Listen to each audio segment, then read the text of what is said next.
It's all about that quality time with those that matter most. Those traditions we really do hold so dear. It's all about the presents, let's be honest. Hey, maybe I'm still recovering from my own personal experiences. Some retail Christmas shopping seasons, they change you. The magic of those popcorn tins, that stuff fades very quickly when you've had a few of them on clearance. Things do not feel at their most rational during the holiday season, even if a lot of it is now online. I think I'm in recovery, but frankly, I have to admit it. I have some really weird suspicions about the holiday season. My, listen, it's something that feels hard to question. Christmas is a major factor defining worldwide shopping trends. We've even had a successful series of marketing campaigns make us all know it for certain. That shopping season is going to start officially once that turkey's prepped, albeit this seems to have gotten earlier almost every year, even if the best deals tend to be around Labor Day, when a lot of the inventory is actually getting phased out, at least in my experience. How absolutely central Christmas has been to the yearly plans and schedules of every job I've ever had is what made me so surprised to learn that there's some questions about the economic efficiency and efficacy of Christmas. Christmas, as it's celebrated today, is actually a little more modern than you might think. The holiday and the amalgamation of traditions that you're familiar with, that in themselves are very old. But the really heavy emphasis on presents and specifically shopping is largely reflective of increased means to give presents, a really natural byproduct of a more matured economy, and with a large number of attainable goods and the motivations of the stores that sell them influencing marketing. The holiday itself is more influenced by businesses than you might think. Even the modern representation of Santa Claus is actually often attributed to Coca Cola, a character in who himself is really mostly used for the advertisement of practically everything, alongside being an actual figure in the tradition. There's a really long spiritual argument to be had about the nature of Christmas and all the opinions relating to it. But I think the concept of an economist hating on something that's such an economic behemoth is, well, there's some fair arguments that you might want to think about. Starting off with an interesting economic analysis that seems to get passed around just about every holiday. Every Christmas, economist Joel Waldfogel and his published Deadweight Loss of Christmas theory makes its rounds. This actually goes about on the perceived losses from the recipients of gifts. Basically, your own preferences are going to tend to cause any gift you receive to have less perceived value than what the gifter actually paid for it. To sort of borrow into a common economics model you might already know, it's giving a product to someone who wouldn't have been willing to purchase the product at the agreed price point. All of this margin between what something is worth to you and what was actually paid for it is the perceived loss of value which wouldn't have been made in a traditionally economically efficient transaction.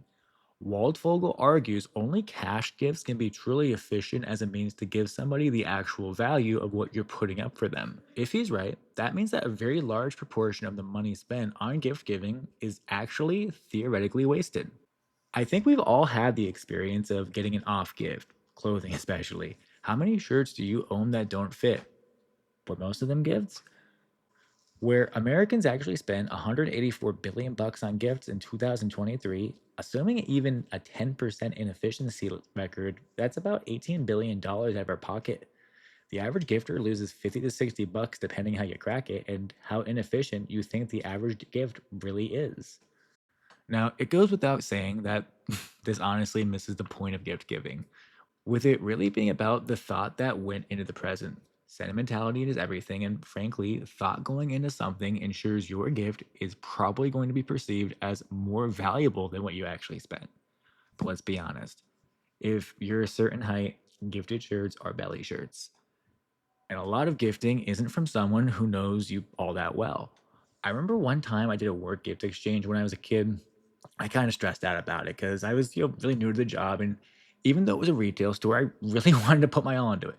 I really tried to get a feel for the person I was given and make sure every penny of that $20 gift limit was put into a really, really solid candy basket because I found she had a huge sweet tooth.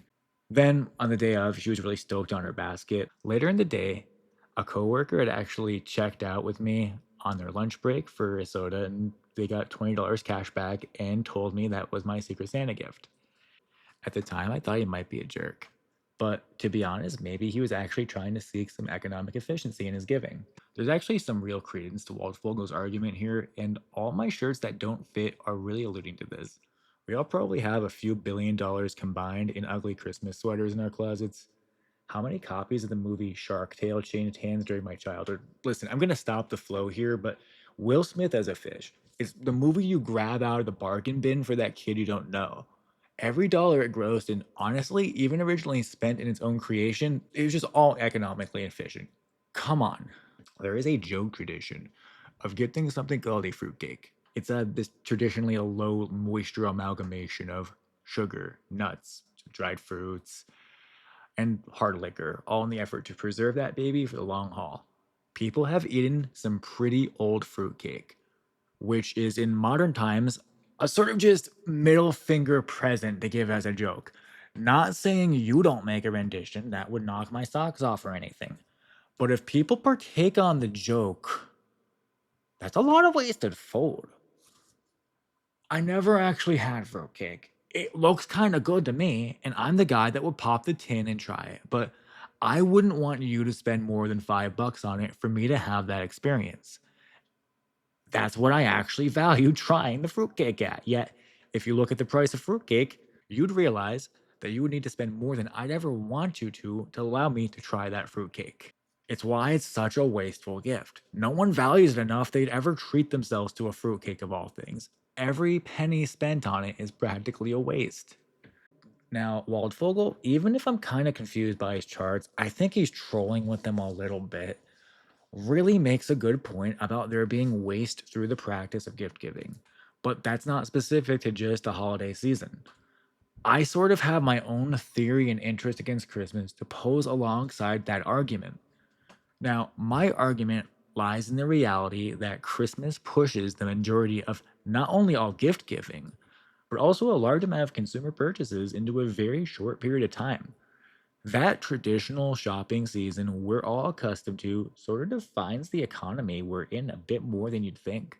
It's been historically routine for retail stores as well as distribution centers to hire on additional or temporary workers during the holidays, alongside having to design their stock schedules to be very different during those holidays. Just from my experience selling some electronics that will be sort of appliance based, it's really common for households to put off those types of large purchases until the holidays as a sort of Christmas gift for the house. It's a giving season as much as it is an upgrading season, with all those perceived deals, especially. I think that having all these purchases be so Q4 based, it really just makes tracking through a year for a whole lot of industries so dependent on that highly profitable Q4. It smacks you in the face at the end of the year. Was it good? Bad? You only know towards the end. It makes me almost wonder what it'd be like if we didn't have the tradition like we do. Could it even out if people were just more inclined to buy stuff when they need it rather than around the holidays? I don't know if the positive economic influence from holiday gift giving and the real huge impact it has on the economy could necessarily ever be replaced. But hammering the bell curve down a bit through the year could have some benefits. I feel like it'd be better if retailers had more consistent demand, keeping regular jobs year round rather than having to cycle through so many temps during the holidays to keep up. This extends to the whole supply chain. If those demands were more spread out, it might mean that some positions might be more viable to keep open year round. My whole argument assumes more people having more stable employment is a good thing. But I do know that temp work availability, at least in some parts, can have some benefits. If you're Jeffrey Bezos, especially. I just think it's an overall better solution for everybody if we're spreading demand at least a little more evenly throughout the year. With Waldfogel's concept of economic waste combined with my own concerns about cramming so much purchasing into one season, I think we have some rational recommendations that we as consumers can consider. Now, listen, you've gotten a lot of pontification here, but here's an actual good idea for you this next year. You should do Christmas in September. Listen, the best deals you're going to get are leading to September instead. There's a dirty little secret about the holidays. Just for example, Those doorbuster TV deals are cheap TVs they don't stock in the store year round. They remove some of their normal stock after clearing it out through Labor Day. If you like to buy your new TV, washer, oven, etc. during the holidays, unless you're doing a whole load of research, you might be getting an inferior product for that deal. If you want to make a big purchase, I really think you'll do better from July through around September. Again, it's so underrated, but trust me, most things in general have the best deals during those months. You will save money if you shift your demands around. You need to realize that the holidays are a bad time to buy stuff for yourself, especially. The deals are either just okay or not that good. You even get a better retail experience off season. They're almost always way less busy during the summer. At the end of the day, though, you have friends and family. The tradition of gift giving shouldn't ever be really questioned. But I think you should consider Waldfogel a little bit when you give a gift. Spending your own hard earned money on something that isn't going to be valued for what you spent on it, well, it just plain sort of sucks from the perspective of a gift giver. I think you should consider cash for someone who's hard to buy for. Destigmatize cash for nephews. They know what they want. Size clothing if you must give it. Just take your kids to the store, folks. I will full heartedly defend that the average $5 white elephant gift gives you $5 worth of enjoyment. Do that, trust me. But that brings me to the real solution. I think the easy foil to this is the thought that goes into a great gift, honestly. If you put the time in, you size their jacket up. You know these are the candles they want. Your kid has a list. To be frank, there's nothing wasted in a good gift. I think the advice I'm getting at here is focus on the quality and choice of the gifts you're giving closely, and you'll certainly reduce the chance you're being wasteful. And consider the whole year when you shop. Seriously, you'll do so much better by buying things you can outside of the holiday season. I don't think your kid will notice if you create a habit of buying clothes during those really, really aggressive back to school seasons with the more fun stuff saved up for the holiday season. And frankly, you'll get a way better TV for the house when the fruitcake's past expiration.